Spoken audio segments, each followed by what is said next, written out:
En los últimos años del siglo XVI, cuando la corona española se extendía desde México hasta las últimas islas del sur, existía un lugar donde su dominio no lograba afirmarse.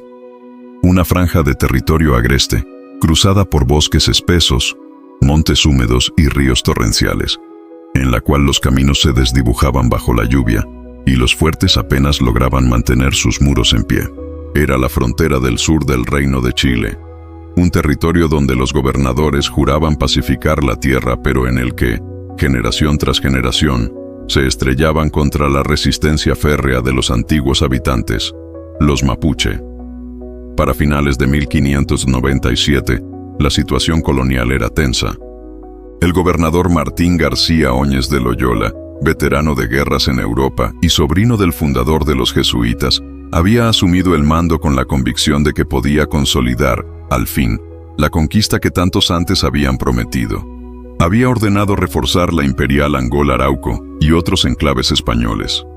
Había reorganizado el sistema de encomiendas y, sobre todo, confiaba en que la captura de varios toquis meses atrás era un indicio del próximo fin de la resistencia indígena. Pero aquella confianza era engañosa. Bajo la superficie, lejos de los fuertes y de los cronistas oficiales, los mapuches se reorganizaban con un sigilo que los españoles no supieron advertir. En los valles, en los levos y en las rucas escondidas entre los bosques, los mensajeros recorrían largas distancias llevando varas y señales de reunión. La figura que emergía entre las líneas dispersas de los Lof era Pelantaro, un guerrero joven, astuto, que comenzaba a congregar a los loncos descontentos después de años de abusos, malocas y presiones tributarias. Aunque los conquistadores lo ignoraban, la región estaba al borde de un levantamiento decisivo. Las desavenencias internas de la corona, los ataques de corsarios extranjeros en las costas, la falta de recursos y los conflictos entre soldados y encomenderos debilitaban cada vez más la presencia española. Los fuertes apenas contaban con guarniciones completas, las rutas estaban mal resguardadas y los mensajeros tardaban semanas en llevar órdenes de un punto a otro. Y mientras tanto, las comunidades mapuche recuperaban su antigua organización guerrera, fortalecida por décadas de aprendizaje en el combate contra los arcabuces y caballos castellanos. En la primera mitad de 1598, señales inquietantes comenzaron a llegar hasta Concepción y la Imperial. Ataques menores a convoyes, desaparición de mensajeros, emboscadas a tropas aisladas. No eran ataques masivos, sino golpes quirúrgicos, tácticas de desgaste que buscaban medir la reacción española. Los oficiales de Óñez de Loyola restaron importancia a estos hechos, considerándolos simples rebeliones locales. Ninguno imaginaba que se trataba apenas de los primeros movimientos de una estrategia mayor. Mientras tanto, en los consejos indígenas, la decisión ya estaba tomada: realizar un ataque sorpresivo al corazón mismo de la autoridad española en el sur. Pelantaro, junto con los Toqui, Quitalmahue y Anganamón, comprendió que no bastaba con hostigar fuertes. Era necesario golpear la cabeza política y militar que sostenía la estructura colonial. Y esa cabeza, sin duda, era el gobernador. Óñez de Loyola, por su parte, se encontraba presionado por encomenderos y soldados que exigían continuar la entrada hacia el sur. La colonización avanzaba con lentitud, y muchos culpaban al gobernador de mostrarse demasiado prudente. Para demostrar firmeza, decidió inspeccionar personalmente los fuertes y visitar las localidades que reportaban problemas. Aquella decisión, aparentemente rutinaria, lo llevaría directo a la emboscada que cambiaría para siempre la historia de Chile.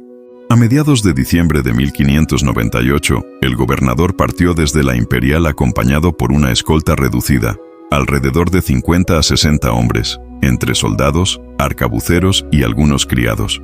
Para muchos, resultaba imprudente que el máximo líder de la colonia viajara con tan escasa protección, pero el gobernador confiaba en que la región estaba, en esencia, pacificada.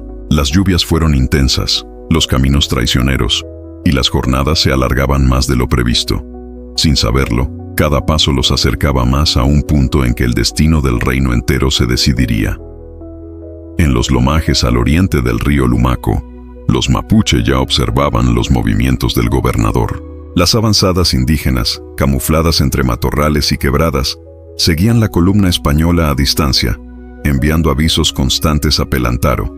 Cada noche, mientras en el campamento español los soldados dormían con la falsa sensación de seguridad, pequeños grupos de guerreros se acercaban silenciosos, midiendo la posición, la cantidad de caballos y las armas que llevaban consigo. El 21 de diciembre, cuando el sol descendía sobre las colinas cubiertas de quilas, la comitiva española llegó a un paraje llamado Curalaba. Era un sitio poco señalado en los mapas, apenas un claro húmedo en medio del bosque, rodeado de árboles frondosos y quebradas profundas. Los españoles levantaron sus tiendas con la idea de continuar el viaje al día siguiente. Nadie imaginaba que, entre las sombras del bosque, cientos de mapuche aguardaban la orden de atacar. Los cronistas dirían después que la noche previa a la batalla fue inusualmente silenciosa. No hubo señales de movimiento en la espesura, ni rastros sospechosos. Pero la realidad era otra. Los mapuche habían aprendido a ocultar cada paso, cada rama quebrada, utilizando la oscuridad y la vegetación en su favor.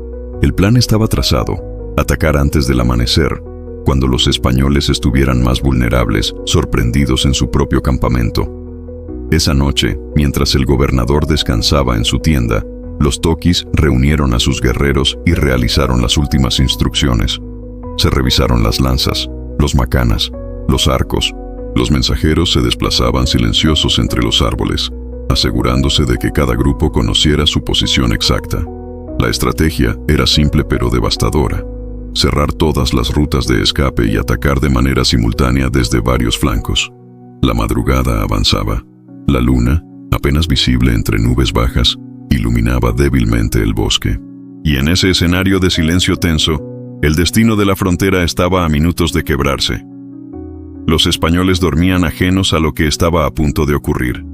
Los mapuche, por el contrario, aguardaban con el fervor acumulado de décadas de abusos, malocas y destrucción de aldeas. La historia estaba a punto de dar un giro irreversible. La noche en Curalaba se desvanecía lentamente. Sobre el campamento español apenas se alzaban algunas fogatas débiles, consumidas por la humedad del bosque. Los soldados dormían con la pesadez propia del cansancio acumulado. Llevaban días avanzando por caminos embarrados, cruzando ríos y despeñaderos, empujando caballos que resbalaban en cada subida. El gobernador Óñez de Loyola descansaba confiado bajo su toldo, convencido de que no había peligro inmediato. Pero, ocultos más allá del resplandor de las cenizas, cientos de guerreros mapuche aguardaban el instante exacto. Era la hora más silenciosa del amanecer, el momento en que el aire parece detenerse antes de que canten las aves. Los toquis Pelantaro, Anganamón y Quitalmahue habían distribuido sus fuerzas con precisión: grupos ligeros para el primer embate, contingentes de refuerzo para envolver el campamento, y un destacamento encargado de cortar cualquier ruta hacia el río Lumaco. Ningún español debía escapar con vida. No era solo una batalla, era la oportunidad de romper la estructura colonial desde su misma cabeza. Cuando la oscuridad comenzaba a clarear, un grito breve, una señal convenida, apenas perceptible para quien no perteneciera a esas tierras, recorrió el bosque. De inmediato, un estruendo de pasos, ramas quebradas y lanzas agitándose, descendió sobre el campamento. Los primeros guerreros irrumpieron sin vacilar, armados con lanzas largas endurecidas al fuego, macanas y boleadoras. Atacaron los puntos donde se encontraban los caballos y los criados, conscientes de que desorganizar la movilidad española equivalía a quebrar su defensa. Los centinelas apenas lograron reaccionar. Alguno alcanzó a dar la voz de alarma antes de ser derribado por lanzas que surgían de la penumbra. Los soldados salieron sobresaltados, muchos sin coraza ni arcabuz, intentando comprender de dónde procedía aquel ataque que parecía venir de todas partes a la vez. El campamento, construido sin empalizadas, se convirtió en cuestión de segundos en un caos absoluto. Óñez de Loyola fue despertado abruptamente por su escolta. Salió de su tienda en medio del tumulto, todavía ajustándose la espada. Al ver la magnitud del ataque, ordenó formar una línea defensiva, pero era imposible. Los mapuche no daban respiro. Saltaban entre fogones, pasaban bajo las sogas de los caballos, golpeaban rápido, retrocedían, volvían a atacar.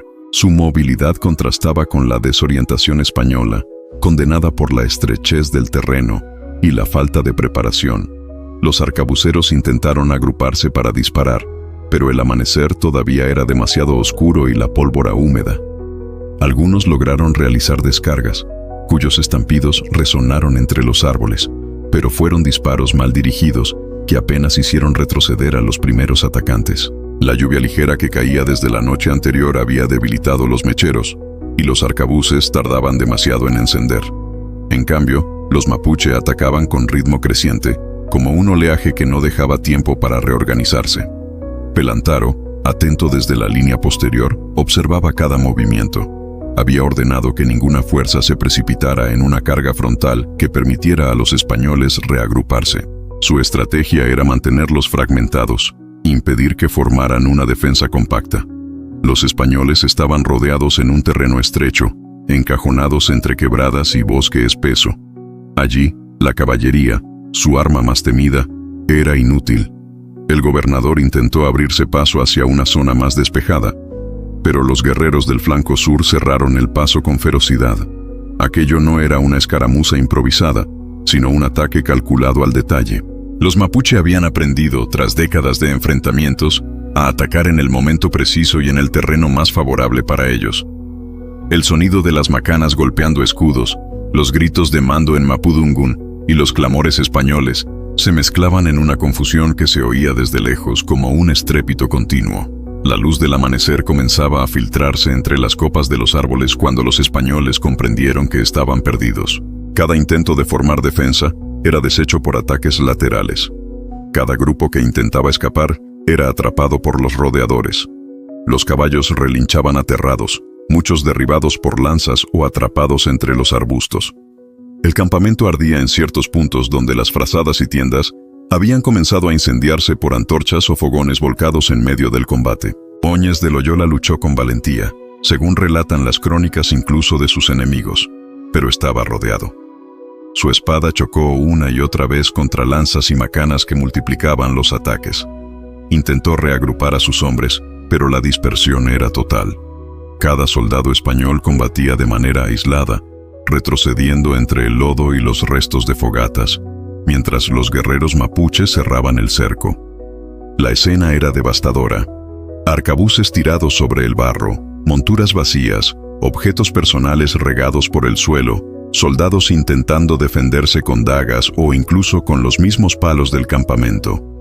La fuerza española, que apenas horas antes avanzaba segura hacia los fuertes del sur, se había convertido en un conjunto de individuos luchando por su vida. En el flanco norte, Anganamón dirigía a los hostigadores más jóvenes, quienes lanzaban piedras, flechas y boleadoras para impedir cualquier intento de fuga. Quitalmahue, por su parte, encabezaba la presión principal sobre el centro del campamento, donde se hallaba el gobernador. Pelantaro, desde la retaguardia, enviaba grupos frescos para sustituir a los que comenzaban a fatigarse. La coordinación era impecable, casi imposible de anticipar para los españoles, acostumbrados a ataques más espontáneos en años anteriores. Poco antes de que el sol asomara definitivamente, el combate alcanzó su punto decisivo. Óñez de Loyola, rodeado por un grupo de guerreros, recibió múltiples golpes que lo derribaron junto a una fogata que aún humeaba. Su caída provocó un breve retroceso entre los pocos españoles que aún resistían, como si esperaran que, de alguna manera, el gobernador pudiera levantarse. Pero el destino estaba sellado. Su muerte simbolizaba más que la pérdida de un líder militar. Representaba el colapso del orden colonial en el sur. Los últimos españoles que permanecían en pie fueron superados uno por uno. Algunos intentaron escapar hacia el río, otros buscaron refugio entre los árboles, pero todas las rutas estaban bloqueadas. En menos de una hora, el campamento español dejó de ofrecer resistencia. El sonido del combate fue disminuyendo hasta quedar solo el murmullo del bosque y los pasos de los guerreros que revisaban el terreno. La batalla de Curalaba había terminado, y su resultado sería tan profundo que resonaría durante siglos. El amanecer de aquel 23 de diciembre de 1598 no iluminó simplemente el final de un combate, iluminó el momento exacto en que la conquista española en el sur se quebró de manera irreversible. Curalaba no fue solo una victoria militar, Fue el inicio de un levantamiento general que transformaría para siempre el destino del Reino de Chile. La noticia de lo ocurrido en Curalaba no llegó de inmediato a los fuertes españoles. Durante los primeros días posteriores a la batalla, las guarniciones permanecieron en la rutina habitual, sin saber que el gobernador y la mayor parte de su escolta yacían en aquel claro perdido entre bosques y quebradas. Pero los mapuche no tenían intención de dejar que el secreto durara demasiado.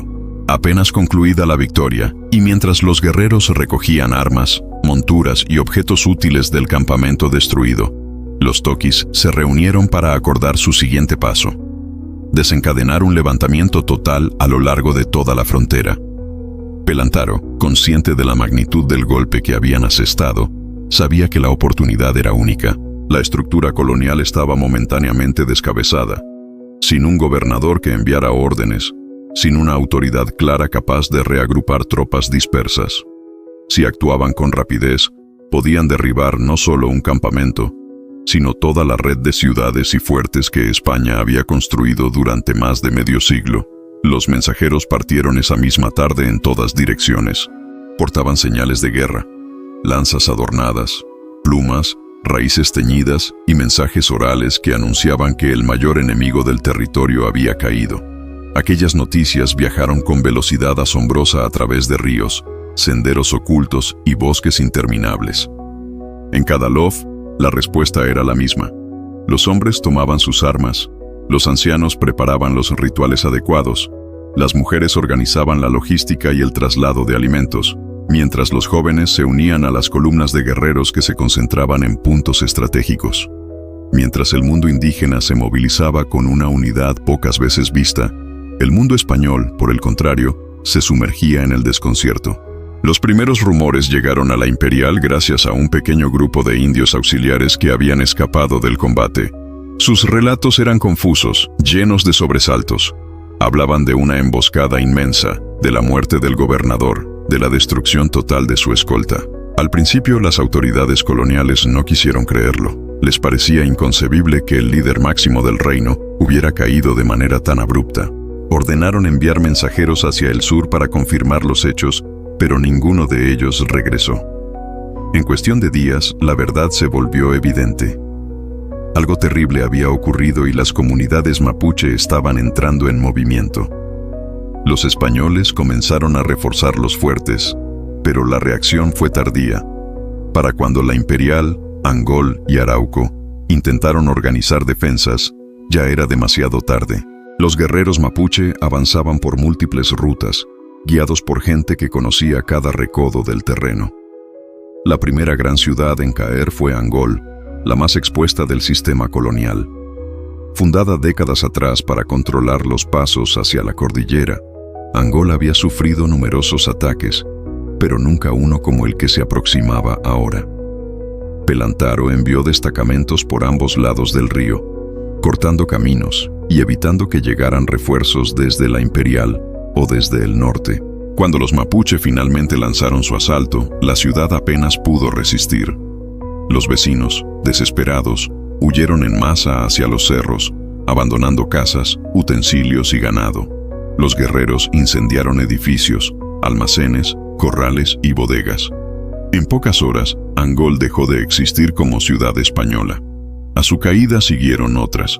Osorno, aislada y mal comunicada, fue asediada por semanas hasta que sus habitantes lograron escapar por un estrecho corredor hacia Chiloé. La Imperial, antaño uno de los centros coloniales más prósperos, quedó sumida en el pánico al descubrir que no podían enviar socorro a ninguna parte. A cada mensajero que partía le aguardaba el mismo destino. Era detenido por los mapuche o simplemente desaparecía entre los bosques. La situación se agravó todavía más porque muchas comunidades indígenas, sometidas anteriormente por encomenderos, vieron en el levantamiento la ocasión perfecta para liberarse del servicio obligatorio. Los españoles comenzaron a notar que algunos de sus auxiliares desertaban, llevándose información valiosa a los toquis. El equilibrio que antes mantenía los campos en relativa calma se había roto para siempre. Los ataques se multiplicaron a lo largo de todas las rutas. Los convoyes con alimentos no podían salir. Los madereros que abastecían a los fuertes dejaron de presentarse. Los ganados fueron arrebatados o dispersados. Las ciudades españolas pronto se encontraron sin recursos, sin comunicación y sin un gobernador que organizara una defensa centralizada. El Reino de Chile, de un día para otro, parecía haber retrocedido décadas. En la imperial, la confusión se convirtió en miedo cuando comenzaron a verse columnas de humo en los bosques cercanos. No estaban lo suficientemente lejos para ser ignoradas, ni lo bastante cerca como para entender si se trataba de ataques o señales de reunión mapuche. Las familias españolas se encerraban en casas fortificadas y apenas dormían. Cada ruido parecía anunciar la llegada inminente de un malón. Pero los toquis no atacaron de inmediato la ciudad. Su estrategia era más profunda. Pelantaro entendió que, si atacaban directamente la imperial, sin asegurarse antes de destruir los asentamientos menores, los españoles podrían reagruparse en algún punto. Era mejor cortarles cada ruta, obligarlos a replegarse, aislarlos y debilitarlos hasta dejarlos sin capacidad de sostener un solo enclave. Así, en vez de un ataque frontal, optaron por cercar lentamente la región. Día tras día, los españoles veían cómo el territorio se les achicaba. Los caminos por los cuales antes circulaban carretas y ganado se convirtieron en senderos controlados por vigías mapuche. Los fuertes menores, incapaces de recibir apoyo, cayeron uno tras otro. Algunos fueron abandonados, otros, defendidos hasta el último momento, fueron finalmente sobrepasados. El impacto psicológico sobre la población española fue enorme. Muchos colonos recordaban las antiguas derrotas de sus antecesores, como las grandes ofensivas mapuche tras la muerte de Valdivia, pero jamás imaginaron vivir algo así. Esta vez no se trataba de un ataque aislado, sino de un movimiento coordinado, meticuloso y sostenido en el tiempo. Los mapuche estaban arrasando el sistema colonial entero, no solo algunos fuertes. A medida que los meses avanzaban, la situación se volvió desesperada. En Concepción, la sede militar del reino, las autoridades recibían fragmentos de noticias, cada uno peor que el anterior. Informes hablaban de ciudades destruidas, familias desaparecidas, rutas tomadas, pueblos enteros abandonados sin posibilidad de retorno. La muerte del gobernador había sido el golpe inicial, pero lo que vino después fue una ola de destrucción que ningún capitán español había anticipado. A medida que 1599 se desarrollaba, quedó claro que la ofensiva mapuche no era un estallido momentáneo, sino un cambio completo en la balanza del poder. Por primera vez en décadas, los españoles dejaron de ser los conquistadores y se convirtieron en los sitiados. El territorio al sur del Biobío, que por años habían considerado bajo control, se convirtió en una tierra donde las ciudades hispanas eran islas rodeadas por un mar de fuerzas indígenas en constante movimiento. El sur ardía, y lo que pronto ocurriría sería aún más decisivo. El año 1599 amaneció con un reino sumido en la incertidumbre. La muerte de Óñez de Loyola, confirmada finalmente por exploradores que lograron llegar a Curalaba semanas después, provocó un vacío político devastador. Los alcaldes y corregidores de cada ciudad del sur discutían entre sí, enviaban mensajeros urgentes al norte y pedían auxilio a Concepción. Pero los caminos estaban interrumpidos, vigilados por guerreros mapuche que controlaban bosques, ríos y pasos. No había manera de sostener una defensa coordinada. Cada ciudad debía valerse por sí misma, y ninguna estaba preparada para un levantamiento de tal magnitud. La ofensiva indígena, encabezada por Pelantaro y secundada por un conjunto de toquis que actuaban con notable disciplina, continuó avanzando hacia el corazón de la presencia española. Ya no se trataba solo de atacar fuertes aislados, ahora se buscaba borrar, una por una, las ciudades que habían sido símbolo del dominio colonial. Así comenzó el proceso que los cronistas posteriores denominarían la destrucción de las 7 ciudades. Un acontecimiento que marcaría para siempre la historia del Reino de Chile. La primera en caer tras Angol fue la imperial, fundada décadas antes como un bastión de autoridad colonial. La ciudad, rodeada de campos fértiles y estratégicamente ubicada, era considerada hasta entonces una de las joyas del sur. Sin embargo, su posición también la convertía en un blanco vulnerable. Los caminos que la conectaban con la costa y con el interior estaban cortados. Las familias españolas, conscientes de la inminencia del ataque, se refugiaron en el centro urbano, fortificando casas y bodegas. Durante semanas, los vigías observaban señales de movimiento entre los matorrales y bosques cercanos. Finalmente, los guerreros mapuches se presentaron en número considerable. No hubo un asalto inmediato, prefirieron una táctica de desgaste. Saquearon las estancias circundantes, quemaron sembradíos, capturaron caballos y bloquearon completamente las rutas de abastecimiento. La imperial comenzó a padecer hambre y miedo. La población, atrapada, suplicaba por ayuda que nunca llegó. Cuando al fin los toquis dieron la orden de atacar, la ciudad apenas podía sostener una defensa. Las murallas improvisadas no resistieron por mucho tiempo. Los españoles, debilitados y desmoralizados, huyeron por el río buscando llegar al norte. La imperial fue abandonada, saqueada e incendiada. Sus habitantes tardarían siglos en regresar. La caída de la imperial abrió paso a la ofensiva sobre otras ciudades. Valdivia, fundada en un punto estratégico junto a un río navegable, fue sitiada poco después. Su guarnición, aunque competente, no tenía recursos suficientes. Tras intensos ataques, la población optó por evacuar hacia la costa, donde esperaba encontrar algún navío para escapar. Los mapuche ocuparon la ciudad y la destruyeron. No quedó piedra sobre piedra. También desapareció Villarrica, una de las ciudades más aisladas, rodeada de lagos y bosques. A pesar de su ubicación defensiva, sus habitantes se vieron sin apoyo y sin alimentos. Tras un largo cerco, la ciudad fue finalmente dominada. Muchos vecinos desaparecieron en los montes intentando llegar a Concepción. Otros murieron defendiendo sus casas. Osorno, como ya había ocurrido meses antes, quedó completamente despoblada. Santa Cruz de Oñez, ubicada entre Angol y la Imperial, sufrió un destino similar. Sus defensores, superados, huyeron antes de ser masacrados. Pronto solo quedaban ruinas humeantes donde antes habían existido plazas, casas y templos. El avance mapuche era imparable. Cada ciudad caída alimentaba aún más la convicción entre los LOF de que la recuperación del territorio era posible. Lejos de ser un estallido momentáneo, el levantamiento se transformó en una campaña sostenida durante años. Los españoles, sin un gobernador firme, sin víveres y sin comunicación, no pudieron detener la destrucción que avanzaba como una marea incontenible. En Concepción, los cabildos y capitanes discutían en largas reuniones cómo enfrentar la situación. Se enviaron pedidos urgentes a Perú pidiendo armas, refuerzos y dinero. El virrey, alarmado por el colapso del reino, prometió ayudar, pero las distancias eran enormes y las embarcaciones tardaban meses en llegar. Mientras tanto, la frontera retrocedía más y más hacia el norte. La línea que antes llegaba hasta el Tolten se replegó hasta el Biobío, que pronto se convertiría en la nueva división entre ambos mundos. Este repliegue no fue solo militar, fue también psicológico. Los vecinos que lograron huir al norte narraban escenas de pánico, incendios, muertes y ciudades enteras desapareciendo en cuestión de días. La imagen del sur como tierra conquistada se desvaneció por completo. El Reino de Chile, considerado durante décadas como una prolongación natural de la conquista, se transformó en una tierra dividida, donde la presencia española solo podía sostenerse mediante una estructura defensiva permanente.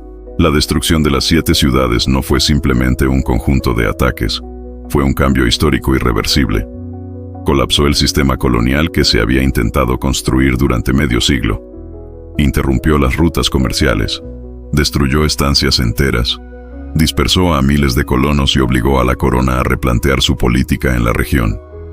Chile dejó de ser una tierra de conquista para convertirse en una frontera militarizada. Los mapuche, por su parte, consolidaron una autonomía territorial inédita dentro de América del Sur. Ningún otro pueblo indígena había logrado destruir tantas ciudades coloniales y mantener a raya a las fuerzas hispanas durante generaciones. La victoria de Curalaba marcó el inicio de una etapa en que la resistencia indígena se transformó en un poder real, respetado y temido por los españoles. Durante más de 2 siglos, la frontera del Biobío sería una línea de separación reconocida de facto, donde ambos mundos comerciaban, discutían y guerreaban, sin que ninguno pudiera dominar completamente al otro.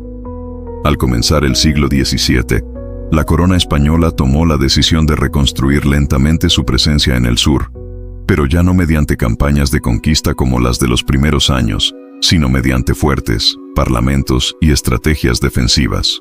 El reino de Chile nunca volvió a ser el mismo. Curalaba había cambiado todo. Los cronistas posteriores dirían que la batalla fue un terremoto político, el gran quebranto del reino, la herida jamás cerrada. Pero para los mapuche, aquel amanecer de diciembre representó algo distinto. El día en que demostraron que la resistencia, aún frente a un imperio inmenso, podía prevalecer mediante unidad, conocimiento del territorio y una voluntad que siglos después seguiría siendo recordada. Así terminó la jornada que alteró por completo el equilibrio de poder en el sur. La batalla de Curalaba no fue solo un episodio militar, fue el punto de inflexión que definió el destino de Chile colonial y cuyo eco permanece hasta nuestros días.